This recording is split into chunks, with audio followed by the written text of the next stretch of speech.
Hey y'all. All right. Been a little bit since I've made a video, so maybe I can remember how to do this. Maybe. So, all right. So let's get started. But first, a little commercial.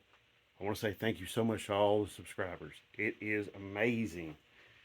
We're up over 2,250 something subscribers. I think it's closer to like 2,260 subscribers. So it's pretty freaking amazing to me.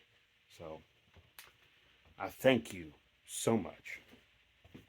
Okay, today we're not going to be talking about this guy. I do have the intake gaskets for it.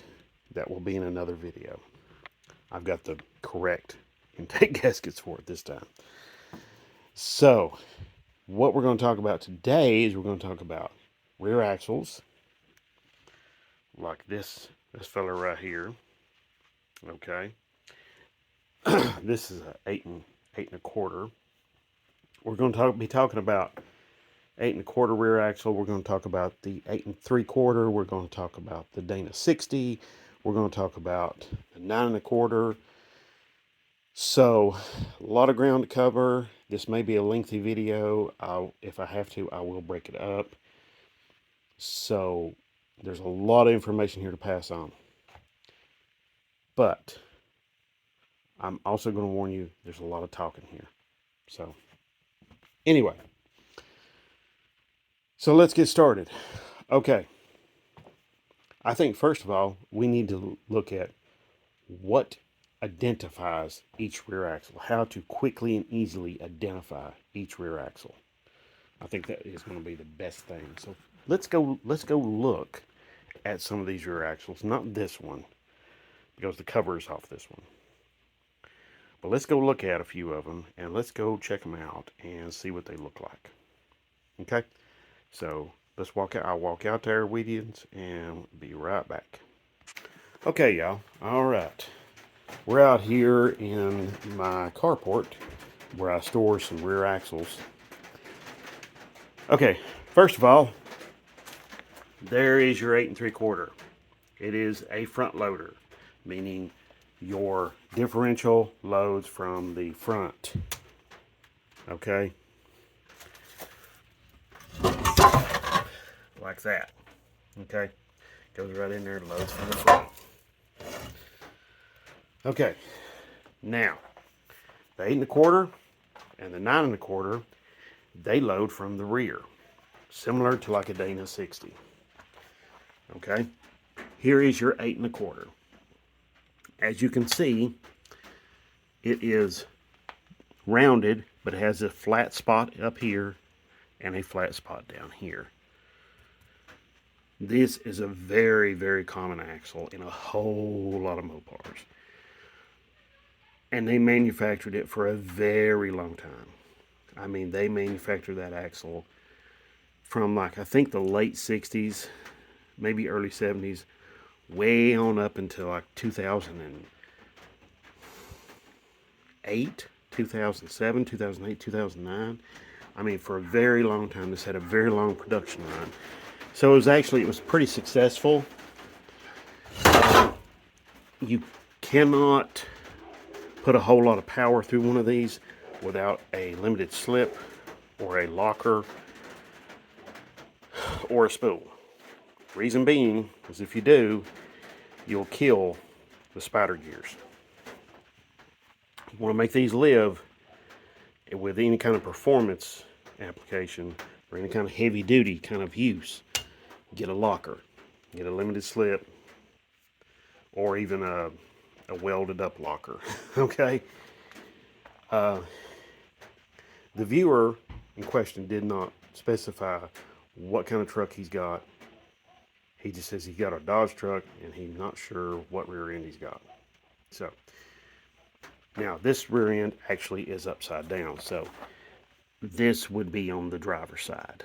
Okay, this rubber fill plug. This was very common for a lot of years. Probably from the 80s on up. I wouldn't be surprised to see this all the way back in the 70s. So this rear axle took the place of the 7 1/4, which the 7 1/4 was even a little bit smaller, and it was like in a whole lot of your A-body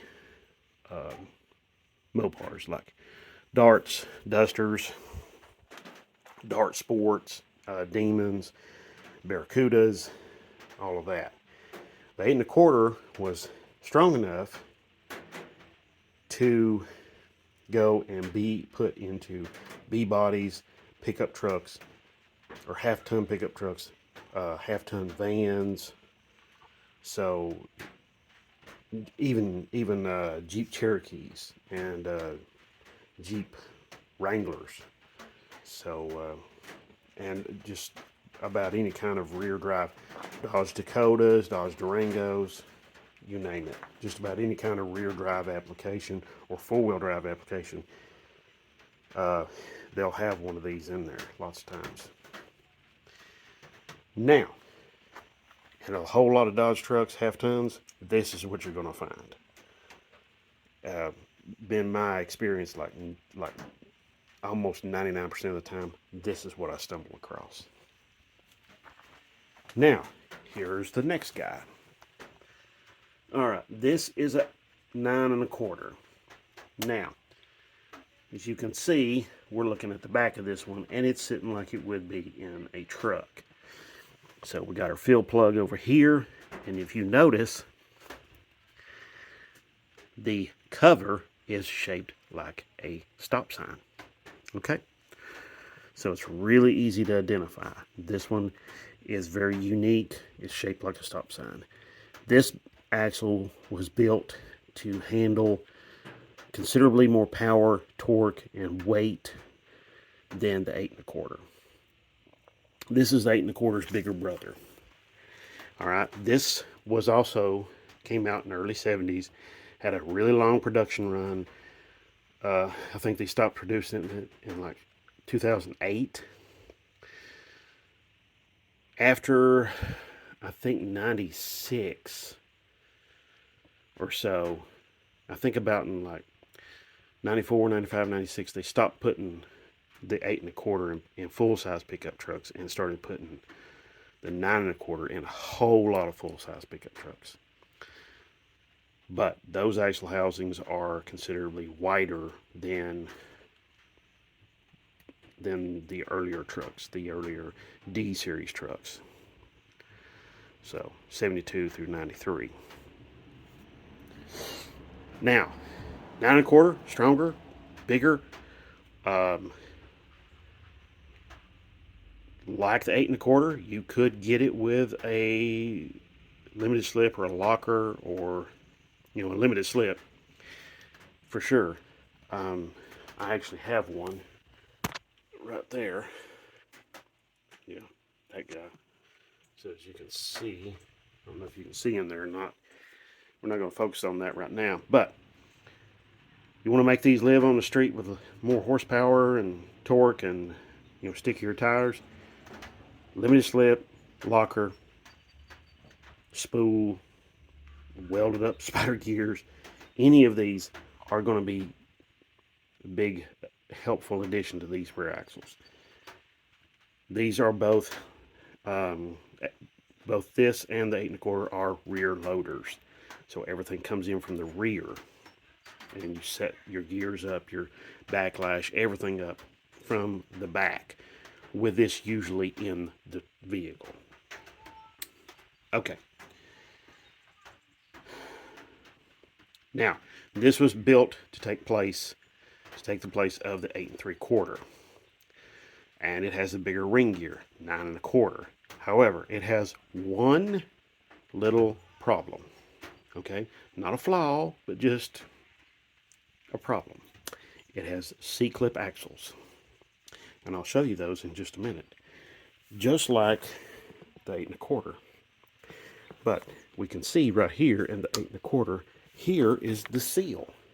And this is where the bearings are kept, in here. Okay? So you can see right there, there's your bearings. There's the seal. Okay? Now, these rear axles were found in a whole lot of applications, like the 8 1/4. Um, but you're most likely probably going to find them in trucks a lot more often than you will in anything else. But don't be surprised to see like an early like a 73, early 70s B body to have one of these. Yeah, that can happen, or even a C body. So, anyway, okay. So now I'm going to turn these lights off and we're going to go back in the garage and we're going to look at axles. Be right back. Okay, y'all. I thought I'd go ahead and I'll throw this in here. This is a Dana 80. This is very similar to what a Dana 60 will look like. This is a Dana 60's big brother. Okay, this is on my 1-ton Dodge Ram 3500 dually. But the covers are very similar. Okay, so I thought I'd just show that to you. If you see that style of cover under a Mopar B body or any Mopar, then you're looking at a Dana 60, most likely. However, when it comes into the 90s, like this truck, you're talking about maybe a Dana 70 or a Dana 80. So all three of those look very similar. Big difference is the Dana 80 is just, well, it's just bigger. Okay, so that's your your guide, I guess. All right, so let's go inside. All right, y'all. Okay, here we are. We're back. So this is a brief little rundown again of the rear axles. And here we see this is an 8 1/4. Oh, you know what? I can measure these. I have a I have a caliper. I'll go get it. I'll be right back and I'll measure these. Let you see how they measure up. Okay, so here we are. We're back. All right, I've got the dial caliper out and we're going to measure these and you will get to see what's what. All right, first off, 8 3/4, the good old standard, 1.276. Okay, and we'll go over here to 9 1/4. Yep, 1.310. And then we'll go over here to 8 1/4, 1.171. Okay, so now also focus on this here. 9 1/4, 8 1/4. Now, we already focused on the fact that these two axles are smaller in relation to each other.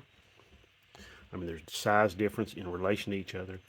8 1/4 is smaller, but as you can see right here, it necks down. I'll let you see right there. See how it necks down right there? That's your basic flaw. Not a flaw, but just, a designed in, I guess, weakness. If you're going to be running sticky tires, big horsepower, big torque, this one may not be for you, even with a locker. So now 9 1/4, like I said, C-clipper axle. Okay, as you can see, the axle does neck down here a little bit, but the splined area is actually larger than the 8 3/4. Okay, but if you look at the 8 3/4, it necks down just a little bit right here too. So, they do that probably for production, to help speed up production, but also maybe to help assembly too, to assemble these axles too. Also to help the seals, so we're not killing the seal as it goes in. The axle goes into the axle tube. So okay, so this gives you a little oversight as to your rear axles and what the how to identify them, but also some pluses and minuses of all of them. Now, here's one plus that I did not focus on the 8 1/4.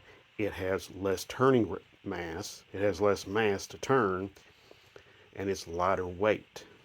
Now, if you have a pretty lightweight car, like say an early A body, like this guy here, you might get away with using an 8 1/4. But push it too hard and she'll snap. Okay? They will do that. So, another, upgrade is just to go to 8 3/4, which is what I did on this one. That one is the keyed 2-piece axle, but it still works. Okay? So anyway, and then I went to 8 3/4 on this one here. So it's back there, and it actually is doing pretty well. Now, this viewer also asked about the 904 transmission in his truck. Okay, now he says his truck has got a 318 in it. He wants to know about the 904. If he swaps out engines like for a 360 or something like that, will it work? Well, yes, but with certain provisions in place. Let me explain. Now, when it comes to the 904, it was the smaller automatic transmission. Okay, it has a smaller case, it has a smaller input shaft, but people have been able to make them live behind higher horsepower engines. This has a 904 in it. A whole lot of Mopars you're going to come across have a 904 in them. Now, here's something I do want to stress. Never say never with a Mopar. Just because you have this engine and this rear axle and it's in this kind of truck that you think you're not going to have a 904 or that you're not going to have a 727. That's the larger automatic transmission, heavier duty. My thing to you is if you think that you have if you think, okay, I have a half-ton truck with a 318, I'm probably going to have a 904. Don't hold your breath on that. It was not uncommon. I have a Ram Charger, two-wheel drive Ram Charger with a 727, 318, 8 1/4 rear axle, and it has a 727 automatic. Okay, just something to think about. Now, so I'm going to pause this for just a moment. I'm going to turn to the transmission section so I can get some pictures of the transmissions and get you all maybe a picture of the transmission pan gasket so that you can identify a little bit better. Okay, be right back. All right, y'all. Okay, I've got my books open here to show off the 727 and the 904 and how to identify them at a glance. So, first I'm going to show you an actual 904 over here and let you see that. Walk over here. Here is a 904. Pretty much square, except, let me back up here. It's pretty much square, except for this corner that's angled. Got that one angled corner right there. 727 will look very similar to this. Not identical, but very similar. But over here, it'll have a place that kicks out right here. Okay? So, let's go look at the books real quick. Be right back. Okay. Now, unfortunately, I cannot get to my 727 and easily show you what the pan gasket's going to look like to help identify it. However, here is that kick out in the book I was talking about. Okay, as you can see, the pan is not as square as the 904. It has has a curved area right here, and then this kick out. These will be on the passenger side of the transmission. Okay, the right side. You can see a picture of it right up here too. Okay, so as you can see, it also has that angled off, um, that corner that's angled off right there. But very similar in appearance, but very different in their jobs. Now, let's get into that for just a minute, just for a few minutes here. If you're going to be putting a whole lot of power down, I would not be, especially in something heavier like a C body or maybe even a B body or a pickup truck, then a 9 1/4 may not be necessarily the best way to go. Okay, so you might be better off with a 727. However, now, a lot of people say, hey, is it possible to do this or is it possible to do that? Well, yeah, a lot of things are going to be possible. You just got to use this guy up here. You got to use your brain. All right, so basically it's going to be like this. If you're putting like an engine with more power, more torque, and in a heavier vehicle, a 904 will live.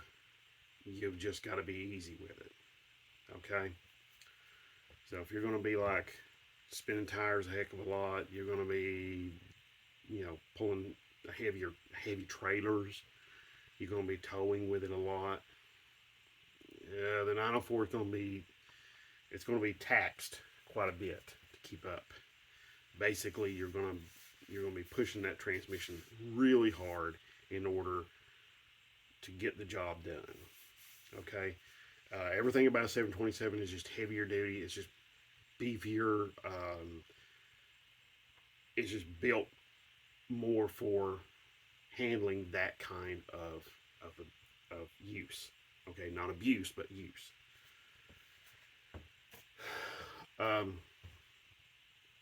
So if it was me, I would be seriously considering, if I was putting a 360 in, like, say, which I am putting a 360 in my truck, but if it was automatic, I'd be considering maybe a 727. Why? Because all of these trucks, you're looking at weights running, if we're talking two-wheel drive, short bed, regular cab, we're talking weight running from, like, let's say 3,800 to 4,200. All right. So that's just a guesstimate.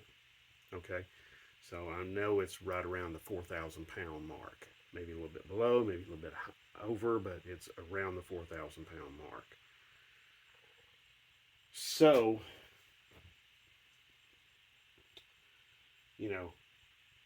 you can make that 904 live behind it. You can even have somebody build up the 904 and it will do just fine behind the 360 in a truck. But you're always, and one of the key another key, two key elements of the 904 is going to be that you're going to have lighter weight and a quicker acceleration. Okay, so in that case, then the 904 starts looking really, really good for one of these guys. Okay, the 904 starts looking really good for, like, a lighter A body. It's like, okay, because 904 smaller, less weight, less internal mass, so it's not going to suck up as much power. It's going to be quicker to spool up and get going. Okay. quicker to get everything going and moving, quicker to transfer that power back to the rear axle. And that's something you got to think about, is that power going through the transmission. You're going to have parasitic loss. 727 is going to have a little more than the 904. Basically, I'm saying this: if you're going to be using your truck as a truck for truck-like duty, then maybe a 727 is going to be your better choice, especially if you can get one and you get, happen upon a really good deal on one of them. You're not paying out the nose for it.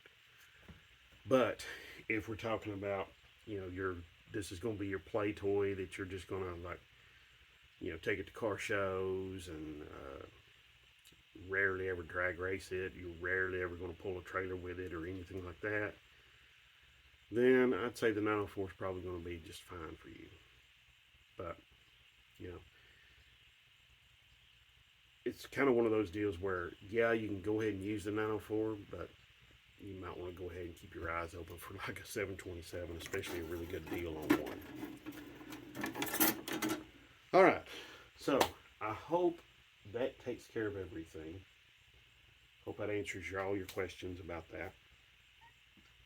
If there's any other further questions about this video or any others, you know what to do. Just drop them down below. I'll do my very best to answer your questions as soon as humanly possible. And speaking of which, I really seriously appreciate everybody's likes, shares, and subscribes. I really appreciate that. It is just amazing to see all of that, to see that growth in the channel. And, every day I look at it. Sometimes I look at it 2 or 3 times a day. And it's just, still sometimes it's even, I have to almost pinch myself. So, anyway, all right. So, thank you so much.